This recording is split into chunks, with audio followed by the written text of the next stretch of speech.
So I think in the last BBC I gave, I talked about some of the joys of translating for foreigners in Samsara, or monastics receiving full ordination in Taiwan.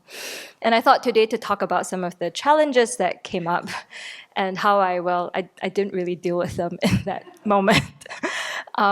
So one thing I kept thinking about was actually something that happened when I was quite little. Some of you have heard the story of how my mother forced us to go for survival swimming lessons every Sunday. And the part of the lesson that I absolutely hated the most was when you had to go to the deepest part of the adult pool and jump in and then tread water, like practice jumping off a sinking ship.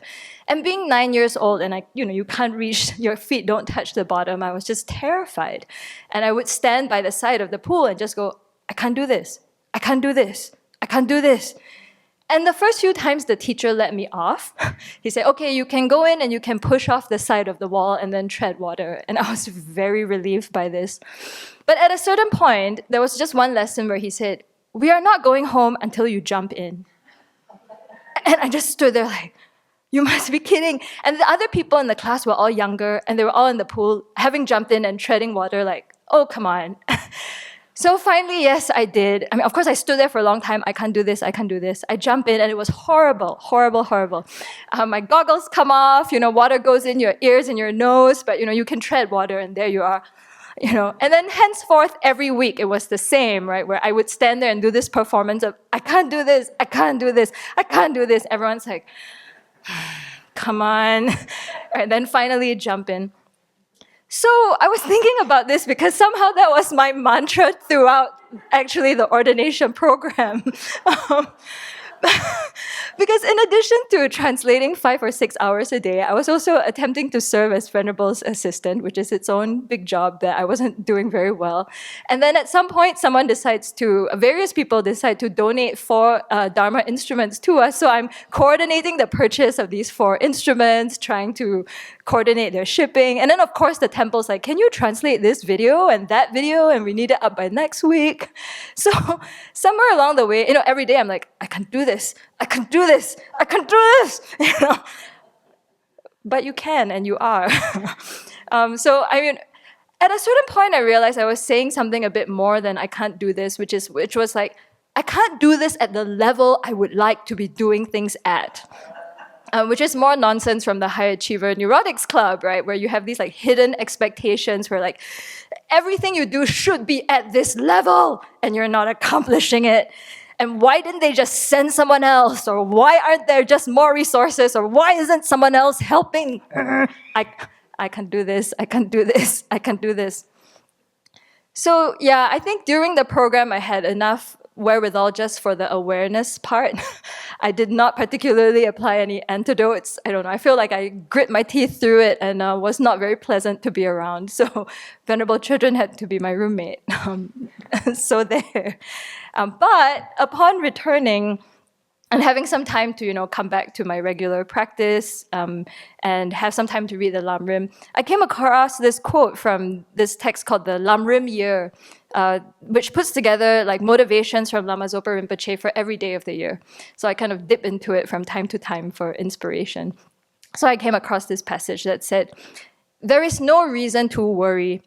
When we encounter a miserable situation, if we reject it, thinking how unfair it is and how it shouldn't be happening to us, we only double the suffering and exaggerate the problem.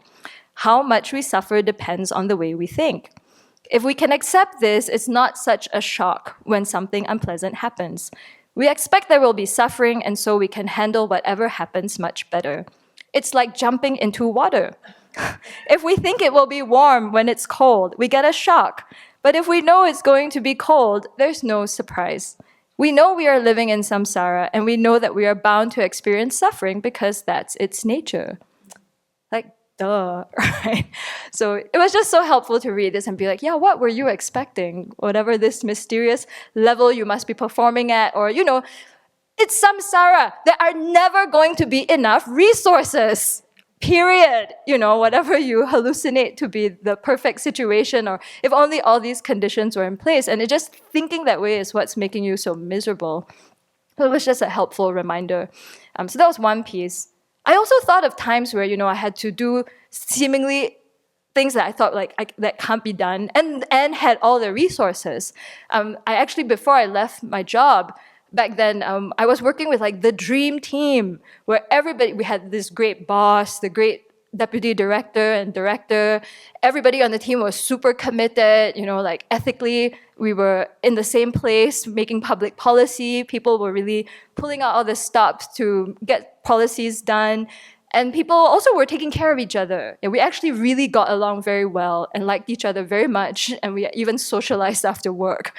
So it's kind of like, the dream team situation, right? Where we pushed through policies that everyone cared about. At least our team cared about. That benefited foreign workers. So most citizens were like, yeah. And then we win an award as a team. The Public Service magazine writes us up. And then, right?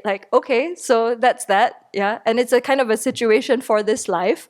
Did I come out of that situation having created any merit or good karma that I might take to my next life? Or did it just increase my arrogance or, attachment to, this life? So yeah, that was just something to think about. Okay, you've had the so-called perfect, all resources on hand situation to accomplish the great task. You did it. Then what? Right? You're still in samsara. So that's another aspect I thought about.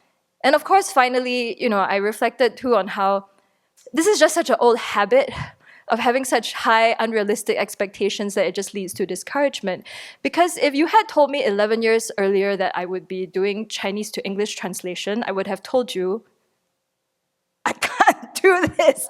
Absolutely no way, right? It's to me back then it was inconceivable.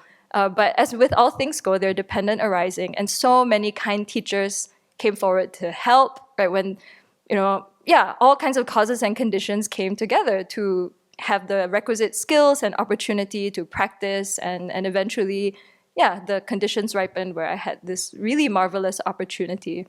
So looking back, I wish I had had more of a positive attitude actually during the program, and not been so afflicted and creating my own exhaustion.